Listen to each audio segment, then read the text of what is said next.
जय हिंद मित्रों। हम चर्चा करने वाले हैं संघीय मंत्रिपरिषद, the union council of ministers, संघ के मंत्रियों के संदर्भ में। और संघ के मंत्रियों के संदर्भ में बताने से पहले आपको मालूम है कि भारत में संसदीय शासन प्रणाली है। संसदीय शासन प्रणाली में कार्यपालिका के दो प्रधान हैं, एक नाम मात्र का, एक वास्तविक। मंत्रिमंडल कार्यपालिका का वास्तविक प्रधान है, यह भी बात क्लियर है, जिसका प्रमुख प्रधानमंत्री होता है। राष्ट्रपति कार्यपालिका के नाम मात्र के प्रधान हैं, संवैधानिक प्रमुख हैं, यह भी क्लियर है। राष्ट्रपति वगैरह पढ़ाते समय मैं टॉपिक बता चुका हूं। मंत्रिपरिषद कार्यपालिका का वास्तविक प्रधान है। अनुच्छेद 53 कहता है कि समस्त कार्यपालिका शक्तियां राष्ट्रपति में निहित होंगी, जिसका प्रयोग वह स्वयं अथवा अधीनस्थ पदाधिकारियों के माध्यम से करेगा। ये जो अधीनस्थ संबंध है, ये मंत्रिपरिषद ही है। जो अधीनस्थ शब्द का प्रयोग किया गया है, यह मंत्रिपरिषद है। दूसरा, अनुच्छेद 74 कहता है, यहां से मैं शुरू कर रहा हूं, कि राष्ट्रपति को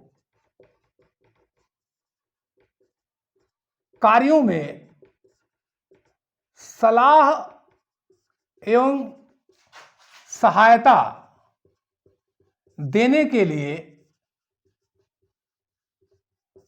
एक मंत्रिपरिषद होगी,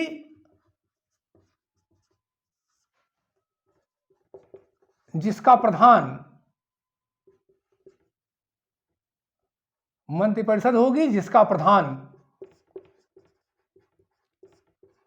प्रधानमंत्री होगा। यह भी क्लियर हो गया। अनुच्छेद 74A1 कर लीजिए, यह भी क्लियर हो गया कि राष्ट्रपति को उनके कार्यों में कर लीजिए, कोई दिक्कत नहीं है, आराम से पढ़ लीजिए। राष्ट्रपति को उनके कार्यों में सलाह एवं सहायता देने के लिए एक मंत्रिपरिषद होगी, जिसका प्रधान प्रधानमंत्री होगा। ये 74(1) कहता है। अब अगला है कि मंत्रिपरिषद की नियुक्ति, अनुच्छेद 75(1) नियुक्ति तो है कि राष्ट्रपति प्रधानमंत्री की नियुक्ति करेगा। राष्ट्रपति प्रधानमंत्री की नियुक्ति करेगा तथा अन्य मंत्रियों की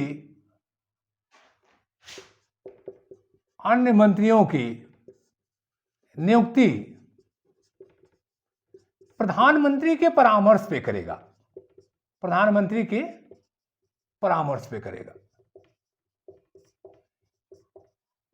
यह भी क्लियर हो गया। 75(1) कहता है कि राष्ट्रपति प्रधानमंत्री की नियुक्ति करेंगे और अन्य मंत्रियों की नियुक्ति प्रधानमंत्री के परामर्श पे करेंगे। चलिए, यह भी क्लियर हुआ। यानी मंत्रियों की नियुक्ति में सारा जो अधिकार है वो प्रधानमंत्री का है, पीएम का। पीएम जिसे चाहेगा उसे राष्ट्रपति प्रधानमंत्री बना देगा, जिसे चाहेगा। हां, कुछ उसकी योग्यता वगैरह मैं बता रहा हूं। वो अपने दल के लोगों को भी पीएम मंत्रिपरिषद में रख सकता है, बाहरी।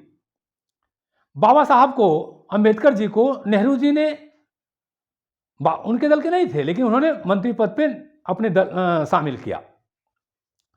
तो मंत्रियों का चयन प्रधानमंत्री का विशेषाधिकार है। और अंबेडकर साहब ने कहा था कि यदि मंत्रियों का चयन और उन्हें हटाया जाना प्रधानमंत्री की इच्छा अनुसार नहीं होगा, तो सामूहिक उत्तरदायित्व की कल्पना नहीं की जा सकती है। तो बात क्लियर है कि प्रधानमंत्री की इच्छा अनुसार ही मंत्रियों का चयन होता है।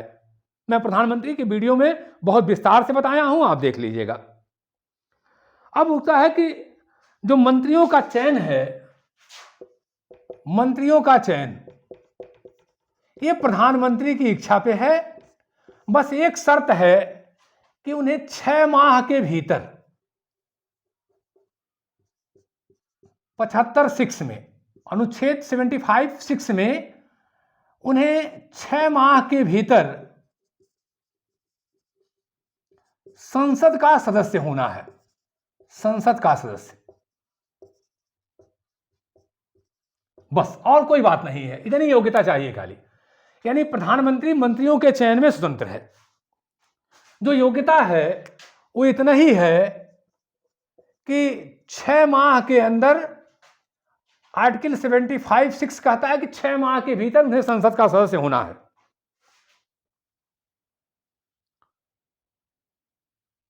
प्रधानमंत्री जो सूची राष्ट्रपति को भेज देते हैं, अगर राष्ट्रपति के दुश्मन की भी सूची अगर प्रधानमंत्री ने भेज दिया तो राष्ट्रपति उन्हें मंत्री पद पे नियुक्त कर देते हैं,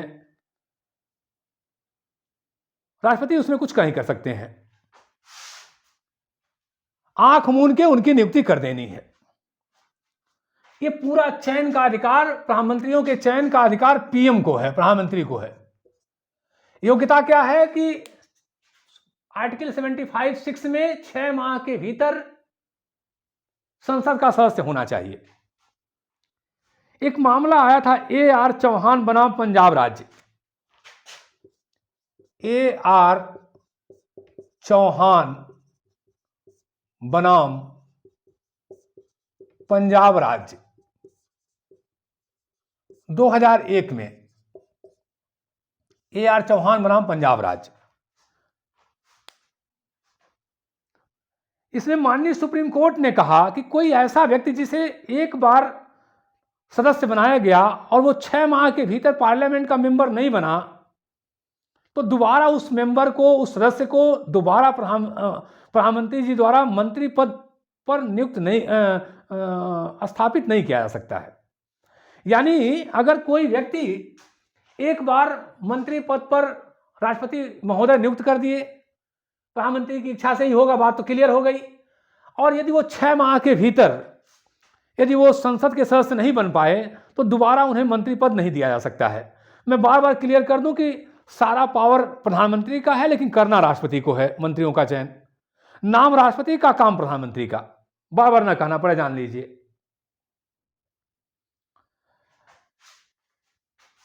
अब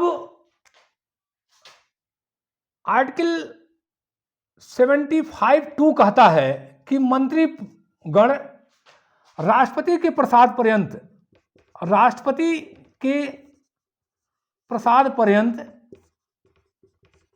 कार्यकाल, जो मंत्रियों का कार्यकाल है वो राष्ट्रपति के प्रसाद पर्यंत पद पर बने रहते हैं। लेकिन वास्तविकता ये है, ये राष्ट्रपति और प्रधानमंत्री और मंत्री सबके लिए है कि आर्टिकल 75(2) कहता है कि राष्ट्रपति के प्रसाद पर्यंत मंत्रीगण अपने पद पर बने रहेंगे। लेकिन व्यवहारिकता यह है, वास्तविकता यह है कि जब तक उनका लोकसभा के प्रथम सदन में बहुमत है तब तक वो पद पे बने रहते हैं, प्रधानमंत्री की इच्छा से। प्रधानमंत्री नहीं चाहेंगे तो नहीं रह सकते हैं, या तो त्यागपत्र देंगे और या तो प्रधानमंत्री के इच्छा पर राष्ट्रपति उन्हें बर्खास्त कर देंगे। यानी सारी इच्छा प्रधानमंत्री की, और बहुमत के बल पे। बहुमत कहां है? लोकसभा में। लोकसभा में जब तक उनका बहुमत है, विश्वास है, अगर विश्वास नहीं है तो अविश्वास प्रस्ताव के माध्यम से कभी भी लोकसभा उन्हें हटा सकती है। मैंने पहले प्रधानमंत्री के वीडियो में मैं बता चुका हूं कि कभी भी लोकसभा अपने मंत्रिमंडल को प्रधानमंत्री सहित अविश्वास प्रस्ताव के माध्यम से हटा सकती है। और अविश्वास प्रस्ताव धकर कोसवा का डर होता है। जैसे हम लोग बचपन में थे छोटे छोटे, तो गांव में बड़ा डर रहता था, धकर कोसवा पकड़ लेगा, धकर कोसवा पकड़ लेगा। गार्जियन भी बहुत डरते थे, बच्चों को कहीं खेलने वाले नहीं भेजते थे, शाम होते खोजने लगते थे। वही धकर कोसवा वाला डर है मंत्रिमंडल सहित प्रधानमंत्री को, अगर लोकसभा में बहुमत नहीं है। कब अविश्वास प्रस्ताव के द्वारा संसद उन्हें हटा दे, लोकसभा उन्हें हटा दे। अरे और तो और आपको बताऊं, कमजोर प्रधानमंत्री बेचारा अपने ससुराल वगैरह नहीं जा पाता है, कहीं टहलने घूमने नहीं जा पाता है कि कब लोकसभा उन्हें हटा दे। तो मंत्रीगण आर्टिकल 75(2) के अंतर्गत जब तक राष्ट्रपति चाहेंगे तब तक अपने पद पे रहेंगे, लेकिन वास्तविकता यह है कि वो प्रधानमंत्री की इच्छा से अपने पद पे बने रहते हैं जब तक उनका लोकसभा में बहुमत है। और एक भी क्लियर कर दूं कि अगर आम चुनाव के बाद जब तक नया प्रधानमंत्री और उनका मंत्रिमंडल शपथ ग्रहण नहीं करता है तब तक अपने पद पे बने रहते हैं प्रधानमंत्री और उनका मंत्रिमंडल। जब तक नया मंत्रिमंडल आम चुनाव के बाद पद नहीं ग्रहण कर लेगा तब तक वो बने रहेंगे। ये बड़ा महत्वपूर्ण है मंत्रियों का शपथ ग्रहण, क्योंकि अनुच्छेद 75(3) के तहत मंत्रीगण, पीएम सहित मंत्रीगण लोकसभा के प्रति उत्तरदायी हैं, लोकसभा के प्रति उत्तरदायी हैं।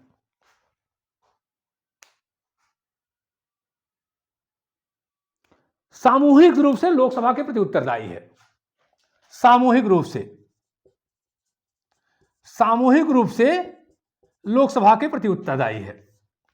और यह भी क्लियर कर दूं कि यदि लोकसभा में एक भी मंत्री के खिलाफ अविश्वास प्रस्ताव पास हो गया, एक भी मंत्री के खिलाफ यदि लोकसभा ने उनका प्रस्ताव पास कर दिया तो समस्त मंत्रिमंडल को त्यागपत्र देना पड़ेगा।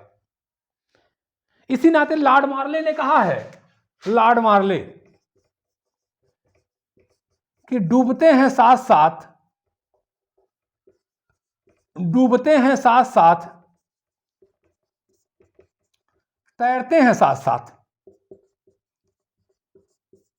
हैं साथ साथ। यदि लोकसभा एक भी मंत्री के खिलाफ अविश्वास प्रस्ताव पास कर दिया, एक भी मंत्री के खिलाफ, तो पूरा मंत्रिमंडल खत्म। यदि प्रधानमंत्री इस्तीफा दे दिए तो सारा मंत्रिमंडल खत्म, क्योंकि मंत्रिमंडल रूपी बारात का दूल्हा जब दुल्हा नहीं रहेगा बाराती कौन पूछेगा। तो क्लियर करते चलिएगा। अब आता है शपथ ग्रहण।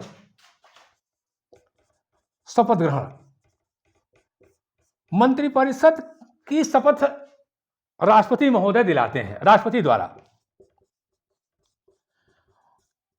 पद और गोपनीयता की बड़ा महत्वपूर्ण शपथ होता है पद और गोपनीयता की। जब तक प्रधानमंत्री किसी मंत्री को यह आदेशित न करना, यह अनुमति न दे दें, तब तक मंत्री कोई भी मंत्रिमंडल के निर्णय को कहीं भी सार्वजनिक रूप से नहीं कह सकता है, कहीं भी नहीं कह सकता है। यह पद और गोपनीयता की शपथ दिलाई जाती है। जब तक प्रधानमंत्री उन्हें अधिकृत न करे तो उन्हें पद और गोपनीयता की शपथ लेनी पड़ती है। मंत्रिमंडल का कार्यकाल, तो कार्यकाल पर चर्चा हो चुकी, सामान्यतः 5 वर्ष, लेकिन जब तक प्रधानमंत्री चाहते हैं तब तक पद पे रहेंगे, अगले मंत्रिमंडल के शपथ ग्रहण तक अपने पद पे बने रहते हैं। तो कार्यकाल भी हो गया। मंत्रिपरिषद की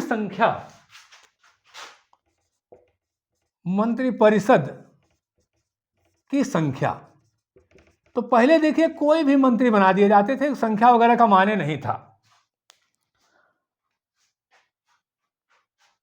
और जिसको चाहते थे अपना जितना चाहे बना दिए, अपने घर से कुछ देना लेना था नहीं, देश का धन है, लुटाओ खूब, कोई चिंता थी नहीं। लेकिन 91 संविधान संशोधन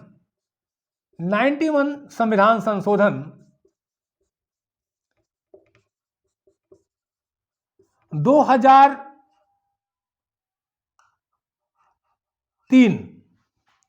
91 संविधान संशोधन 2003 में इसको लोकसभा की संख्या का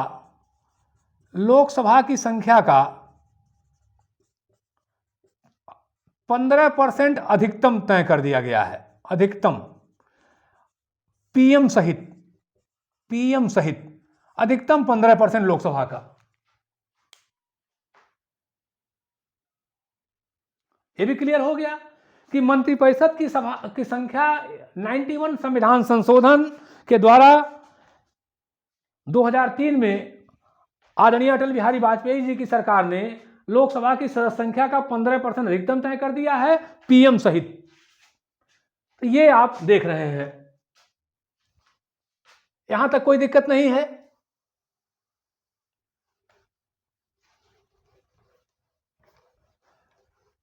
अब सवाल उठता है कि मंत्रिपरिषद ही सारा महत्वपूर्ण है, इतना महत्वपूर्ण है कि सारी शक्तियां उसी में हैं। लेकिन मैं बीच बीच में बार बार कहा हूं कि मंत्रिपरिषद प्रधानमंत्री सहित, क्योंकि वो मंत्रिपरिषद का प्रमुख होता है, तो इस बात को भी आप ध्यान में रखेंगे तो ज्यादा अच्छा रहेगा। तो अगला है वो ये है कि सदस्य संख्या भी हो गई। अब उनका प्रकार, मंत्रिपरिषद का प्रकार, कितने तरह के मंत्री होते हैं, the kinds of union council of ministers. पहला, कैबिनेट, कैबिनेट या मंत्रिमंडलीय मंत्री, ये प्रथम श्रेणी के फर्स्ट क्लास मंत्री होते हैं, जो मंत्रिमंडलीय या कैबिनेट मिनिस्टर होते हैं, जिनकी संख्या सामान्यतः 12 से 32 के बीच में होती है। सामान्यतः प्रधानमंत्री के ऊपर है। तो कैबिनेट या मंत्रिमंडलीय सदस्य, कैबिनेट या मंत्रिमंडलीय मंत्री, प्रथम श्रेणी के मंत्री कैबिनेट मिनिस्टर कहते हैं कैबिनेट मिनिस्टर है, कैबिनेट मिनिस्टर। अक्सर बोलचाल में यही कहा था कि प्रधानमंत्री जी कैबिनेट की मीटिंग बुला रहे हैं, कैबिनेट मिनिस्टर। ये अपने विभागों के प्रमुख होते हैं। इनकी सहायता के लिए राज्य मंत्री होते हैं, उप मंत्री होते हैं, और प्रधानमंत्री जो मीटिंग बुलाते हैं प्रायः वो कैबिनेट की ही बुलाते हैं। सप्ताह में इनकी एक बार सप्ताह में मीटिंग होती है, लेकिन जरूरत पड़ने पे और मीटिंगें हो सकती हैं, प्रधानमंत्री की इच्छा पे है। प्रधानमंत्री इस मीटिंग की अध्यक्षता करते हैं। उनके निर्देशन में कोई वरिष्ठ मंत्री भी इनकी अध्यक्षता कर सकता है। मीटिंग कहाँ होगी, कितने समय होगी, सब प्रधानमंत्री की इच्छा पे होता है।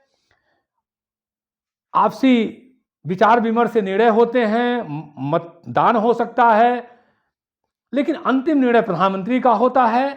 और जब तक प्रधानमंत्री किसी को अधिकृत न करें, आदेशित न करें, तब तक कोई भी मंत्री अपने निर्णयों की सूचना कहीं नहीं देगा, सार्वजनिक रूप से कहीं नहीं कहेगा।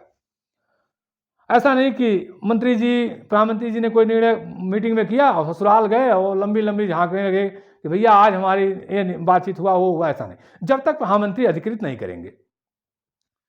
तो सबसे महत्वपूर्ण होते हैं कैबिनेट मिनिस्टर, कैबिनेट मंत्री, मंत्रिमंडलीय मंत्री। ये अपने विभागों के प्रमुख होते हैं। और दूसरा है राज्य मंत्री। राज्य मंत्री, राज्य मंत्री में पहला स्तर होता है स्वतंत्र प्रभार। स्वतंत्र प्रभार, स्वतंत्र प्रभार के जो मंत्रीगण होते हैं वो विभाग जो कैबिनेट मंत्रियों के पास नहीं होता है, यानी उस विभाग का कोई कैबिनेट मिनिस्टर नहीं होता है, तो प्रधानमंत्री जी अपने इच्छा अनुसार राज्य मंत्री को स्वतंत्र प्रभार दे देते हैं। वास्तव में यह राज्य मंत्री में जो स्वतंत्र प्रभार है यह ज्यादा महत्वपूर्ण है। एक तो है राज्य मंत्री स्वतंत्र प्रभार, एक है राज्य मंत्री। दो तरह की बातें हैं, राज्य मंत्री स्वतंत्र प्रभार और राज्य मंत्री। तो जो राज्य मंत्री है स्वतंत्र प्रभार, ये ज्यादा महत्वपूर्ण है राज्य मंत्री के तुलना में। होते तो एक्चुअल में राज्य मंत्री दोनों हैं, बात समझिएगा यहां बढ़िया से, दोनों राज्य मंत्री हैं। लेकिन जो स्वतंत्र प्रभार जिसके पास होता है, उसके पास कोई उस विभाग का कोई कैबिनेट मिनिस्टर नहीं होता है, और वो अपने विभाग का एक तरह से समझ लीजिए कैबिनेट मिनिस्टर की तरह अपने विभाग का होता है, बस खाली उसका स्तर राज्य मंत्री का होता है।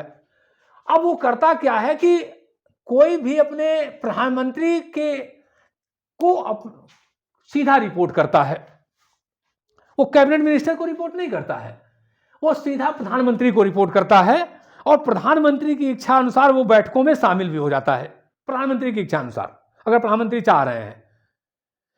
जो राज्य मंत्री होता है वो अपने कैबिनेट मिनिस्टर को रिपोर्ट करता है और कैबिनेट मिनिस्टर के सहयोग का कार्य करता है, सहयोगी की भूमिका करता है। लेकिन जो स्वतंत्र प्रभार होता है वो कैबिनेट मिनिस्टर तो नहीं होता है, लेकिन जो विभाग कैबिनेट मंत्री के पास न हो ऐसा कोई भी विभाग उसको दिया जाता है और वो सीधा प्रधानमंत्री को रिपोर्ट करता है और उसके पास अपने विभाग का वो प्रमुख होता है। तो दोनों राज्य मंत्री हैं, लेकिन दोनों के स्थिति समझ लीजिए स्वतंत्र प्रभार का मंत्री ज्यादा महत्वपूर्ण हो जाता है इस नाते, क्योंकि एक तो अपने विभाग का प्रमुख है, दूसरा वो प्रधानमंत्री की इच्छा अनुसार मंत्रिमंडल की बैठकों में शामिल हो सकता है, तीसरा प्रधानमंत्री को सीधा रिपोर्ट करता है या प्रधानमंत्री की मीटिंग में शामिल हो सकता है। तो उसका राज्य मंत्री होते हुए भी उसका पावर बढ़ जाता है। बहुत क्लियर समझ लीजिएगा। लेकिन दोनों का स्तर एक होता है, राज्य मंत्री और कैबिनेट मंत्री। तीसरा जो होते हैं वो उप मंत्री होते हैं। उप मंत्री राज्य मंत्री का सहयोग करते हैं, कैबिनेट मंत्री का सहयोग करते हैं, यानी ये सहयोग की भूमिका में होते हैं और जो कार्य इन्हें राज्य मंत्री या कैबिनेट मंत्री द्वारा दिया जाता है वो ये करते हैं। प्रायः एक कैबिनेट मिनिस्टर के अंदर में 2 या 2 से अधिक राज्य मंत्री बना दिए जाते हैं, फिर उनके अंदर में उप मंत्री बना दिए जाते हैं और ये तीनों मिलकर के को मंत्रिपरिषद कहा जाता है। मंत्रिपरिषद। प्रायः प्रधानमंत्री को मंत्रिपरिषद की मीटिंग कम बुलानी पड़ती है तीनों मंत्रियों की। पोटा कानून के समय अटल बिहारी वाजपेयी जी ने अपने मंत्रिपरिषद की मीटिंग बुलाई थी। तो मंत्रिपरिषद की मीटिंग बहुत कम प्रधानमंत्री बुलाते हैं, बहुत कम। ज्यादातर वो कैबिनेट मंत्रियों की मीटिंग बुला लेते हैं, जरूरत पड़ने पर स्वतंत्र प्रभार राज्य मंत्री को कॉल कर लेते हैं। बस कभी बहुत विशेष रहा तब वो ऐसे जब अवसर आते हैं तो मंत्रिपरिषद की मीटिंग प्रधानमंत्री बुलाते हैं और ये तीनों मंत्री मिलकर के मंत्रिपरिषद कहे जाते हैं। यहां तक कोई दिक्कत नहीं। अब रही बात वेतन की, भाई, और वेतन एवं सुविधाएं तो संसद द्वारा निर्धारित इनको तमाम अनेक वेतनमान और डीए टीए सुविधाएं, टेलीफोन वगैरह, आवास सुविधाएं, ठिकाने, बहुत सारी सुविधाएं मिलती हैं। ये भी क्लियर हो गया। मंत्री सामूहिक उत्तरदायित्व।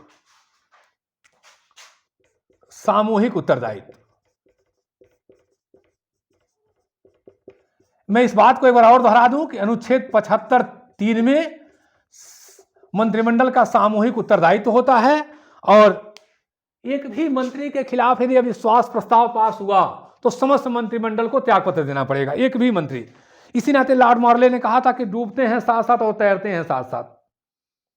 सामूहिक उत्तरदायित्व। इसी नाते हर मंत्री एक दूसरे मंत्री के सहयोग में लगा रहता है। तो पार्लियामेंट्री सिस्टम में, संसदीय शासन में जो सामूहिक उत्तरदायित्व है वो एक बहुत बड़ी मंत्रियों की जिम्मेदारी है कि सभी मंत्रियों को पूरा उनका लेके साथ चले।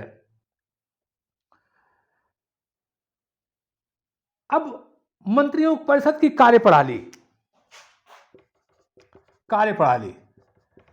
देखिए, प्रायः मैंने कहा कि जो बैठकें होती हैं प्रथम श्रेणी के मंत्रियों की होती हैं, कैबिनेट मिनिस्टर की होती हैं, प्रधानमंत्री की अध्यक्षता में होती हैं, सप्ताह में एक बार होती हैं।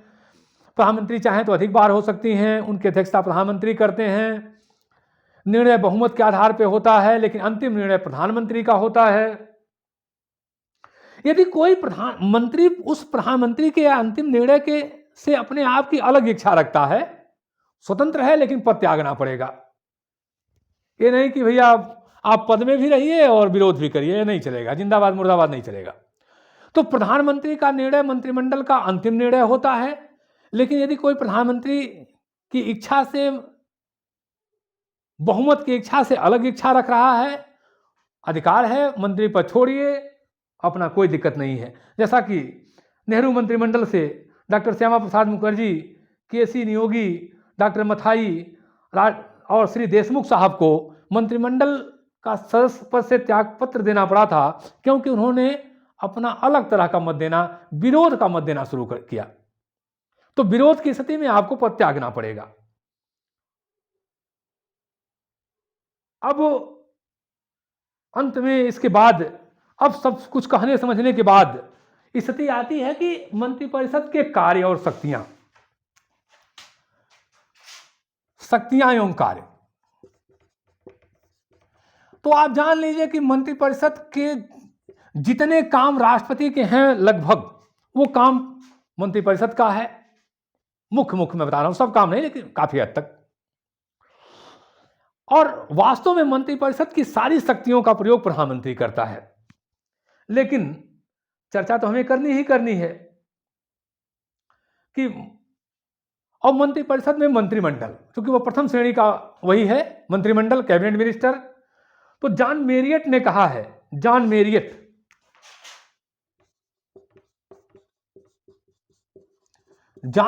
ने कहा है कि मंत्रिमंडल वह धुरी है जिस पर प्रशासन चक्र घूमता रहता है।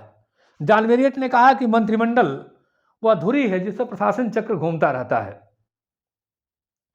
रेमजे मेयोर ने कहा है, रेमजे मेयोर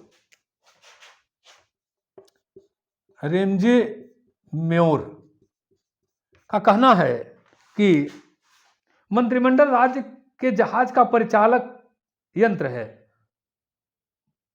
राज्य के जहाज का परिचालक यंत्र है। ग्लैडिस्टन का कहना है, ग्लैडिस्टन, कि मंत्रिमंडल सूर्यपिंड है जिसके चारों तरफ नक्षत्र अन्य पिंड घूमते रहते हैं। इस तरह के बहुत सारे चीजों का प्रयोग किया गया। तो सारी शक्तियां व्यवहारिक रूप में मंत्री परिषद के पास है, वास्तव में मंत्रिमंडल के पास है, और हम कहें तो प्रधानमंत्री के पास है। तो चूंकि प्रधानमंत्री मंत्रिपरिषद का एक प्रमुख है, सर्वे सर्वा है, इस नाते वो मंत्रिपरिषद की शक्तियों का उपयोग करता है। लेकिन हम चूंकि मंत्रिपरिषद का अध्ययन कर रहे हैं, इस नाते हम चर्चा करेंगे कि मंत्रिमंडल की शक्तियां एवं कार्य। तो मंत्रिमंडल की शक्तियां एवं कार्य, मंत्रिमंडल की शक्तियां एवं कार्य। अब तो क्लियर हो गया कि मंत्रिमंडल माने प्रथम श्रेणी